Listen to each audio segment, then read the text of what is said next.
Hello friends, எல்லோருக்கும் வணக்கம். நம்மளுக்கு கூடிய சீக்கிரம் திருக்கார்த்திகை வரப்போகுது. நம்ம வீட்டுக்கு அன்றைக்கி நம்ம மாவிளை தோரணம் கட்டுவோம். அது மாவிளை தோரணம் கட்டுறது பார்த்திங்கன்னா ரொம்பவே நல்லது. வீடு மகிழ்ச்சியாகவும் லக்ஷ்மிகரமாகவும் கந்திஷ்டிலேருந்து நம்மளை காப்பாற்றுறதுக்கும் ரொம்பவே ஹெல்ப் பண்ணும். ஸோ அந்த மாதிரி நிறைய மாடல் நம்ம அப்டேட் பண்ணியிருக்கோம். இன்றைக்கி ஒரு புதுவிதமான மாடல் தான் பார்க்க போகிறோம். 2 மாயிலை எடுத்துக்கோங்க. இந்த மாதிரி பெரிய இலை ஒன்று, சின்ன இலை ஒன்று. இந்த மாதிரி ஃபோல்டு பண்ணிவிட்டு ஒரு ஸ்டாப்லர் பின் போட்டுக்கோங்க. ஸோ இது ஒரு டபுள் லேயர் மாவிலை தோரணம். இப்போது இதை மாதிரி உங்களுக்கு வேணுன்ற அளவுக்கு எண்ணிக்கை போட்டுக்கோங்க. பொதுவாக 11 எண்ணிக்கை வரை போடுவாங்க. உங்களுக்கு எத்தனை எண்ணிக்கை வேணுமோ நீங்கள் அத்தனை எண்ணிக்கையில் ரெடி பண்ணிக்கோங்க. நான் இப்போ சாம்பிளுக்காக ஒரு 4 பீஸ் மட்டும் ரெடி பண்ணியிருக்கேன். இந்த மாதிரி பாருங்கள், கொஞ்சம் சைடில் உள்ளது பெருசாகவும் நடுவில் உள்ளது சிறுசாகவும் இருக்கிற மாதிரி ரெடி பண்ணியிருக்கேன். இப்போது இதில் பார்த்திங்கன்னா நம்ம பூவை அட்டாச் பண்ணிடலாம். உங்களுக்கு என்ன கலர் விருப்பமான பூ கிடைக்குதோ அந்த மாதிரி பூவை எடுத்துக்கோங்க. நம்ம பூவையும் பின் போட்டுக்கலாம், ஸ்டாப்லர் பின் போட்டுக்கலாம். பட் சில பூவுக்கு ஸ்டாப்லர் பின் நிற்கிறது இல்லை. அதனால நம்ம இந்த மாதிரி ஊசி நூல் வச்சு 2 தடவை நல்லா உள்ளே இன்சர்ட் பண்ணி ஒரு நாட் மாதிரி போட்டுக்கிட்டோம் அப்படின்னா நம்மளுக்கு நல்லா ஸ்ட்ராங்காக நிற்கும்.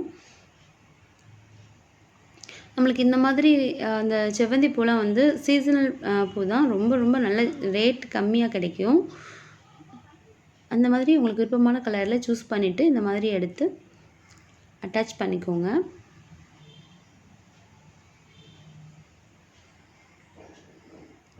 நிறைய வெரைட்டிஸ் நம்ம அப்டேட் பண்ணியிருக்கோம். உங்களுக்கு அந்த டிசைன்ஸ் எல்லாம் பார்க்கணுன்னு நினச்சிங்கன்னா டிஸ்கிரிப்ஷன் பாக்ஸில் லிங்க் கொடுக்குறேன், பார்த்து ரெஃபர் பண்ணிக்கோங்க. இப்போது நாட் போட்டுடலாம்.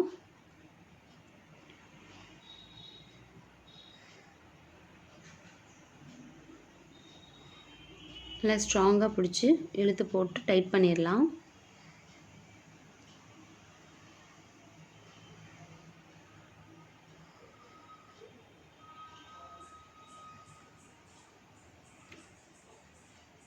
இப்போ இதே மாதிரி நம்ம மற்ற இலைகள்லையும் இந்த மாதிரி பூவை தச்சு எடுத்துகிட்டு வந்துடலாம். இப்போது நம்ம நீளமாக கட்டுறதுக்காக ஃபஸ்ட்டு கொஞ்சமாக நூல் விட்டுட்டு அதுக்கப்புறம் ஒரு கான்ட்ராஸ்ட் கலரில் ஒரு பூவை எடுத்து கோர்த்துக்கலாம். அடுத்து அந்த இலை ஒன்று கோர்த்துருக்கேன், அதுக்கப்புறமா பூ, அதுக்கப்புறமா இலை, அதுக்கப்புறம் பூ அப்படின்ற மாதிரி கோர்த்துருக்கேன். ஸோ இதை பார்க்குறதுக்கு பார்த்திங்கன்னா டபுள் லேயராக தெரியும். ரொம்ப ரொம்ப ப்ரிட்டியாக இருக்கும். கண்டிப்பாக இதை நீங்கள் ட்ரை பண்ணி பாருங்கள். நீங்கள் இன்னும் நம்ம சேனலை சப்ஸ்கிரைப் பண்ணலைன்னா மறக்காமல் சப்ஸ்கிரைப் பண்ணிடுங்க. பக்கத்தில் இருக்கிற பெல் ஐக்கானை மறக்காமல் ப்ரெஸ் பண்ணுங்கள். ஸோ திருக்கார்த்திகைக்கு பார்த்திங்கன்னா இந்த மாதிரி வீட்டில் நம்ம மாவிளை தோரணம் கட்டுறது ரொம்ப ரொம்ப ஒரு நல்ல விசேஷம். ஸோ கண்டிப்பாக இதை நீங்கள் ட்ரை பண்ணி பாருங்கள். சகல ஐஸ்வர்யங்களும் கிடைக்கிறதுக்கு கண்டிப்பாக இந்த மாதிரி மாவிளை தோரணம் கெட்டுங்க. விசேஷ நாட்களில் தான் நம்ம கண்டிப்பாக இந்த மாதிரி வீட்டு அலங்காரம் பண்ணுவோம். இது அலங்காரத்துக்குன்னு இல்லை, முக்கியமாக இதில் நிறைய பாசிட்டிவ் எனர்ஜிஸ் நம்மளுக்கு கிடைக்கிது. சயின்ஸ் படி பார்த்திங்க அப்படின்னா இந்த மாவிளையிலேருந்து நம்மளுக்கு நிறைய பாசிட்டிவ் வைப்ரேஷன்ஸ் கிடைக்கிது அப்படின்ற மாதிரி சொல்லியிருக்காங்க. ஸோ இப்போ நம்ம ப்ரிப்பேர் பண்ணி முடிச்சிட்டோம். பாருங்கள் எப்படி இருக்குது அப்படின்ட்டு. ஒரு இலை பூ அப்படின்ற மாதிரி கட்டியிருக்கோம். ஃபைனலாக கொஞ்சம் கட்டுறதுக்கு நூல் விட்டுக்கோங்க, அவ்வளோதான். ரொம்ப சிம்பிளாக, ரொம்ப பார்க்கவே எலகண்ட்டாக இருக்கும்.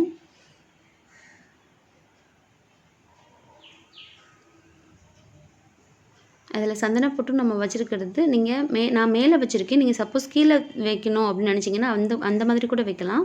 பார்க்க இன்னும் கொஞ்சம் ரொம்ப டிஃப்ரெண்ட்டாக அழகாக இருக்கும். ஃபைனலாக இப்படி தான் இருக்கும் நம்மளுக்கு பார்க்கும் பொழுது. ரொம்ப ரொம்ப ப்ரிட்டியாக இருக்குல்ல. கண்டிப்பாக ட்ரை பண்ணி பாருங்கள். தேங்க்யூ ஃபார் வாட்சிங்.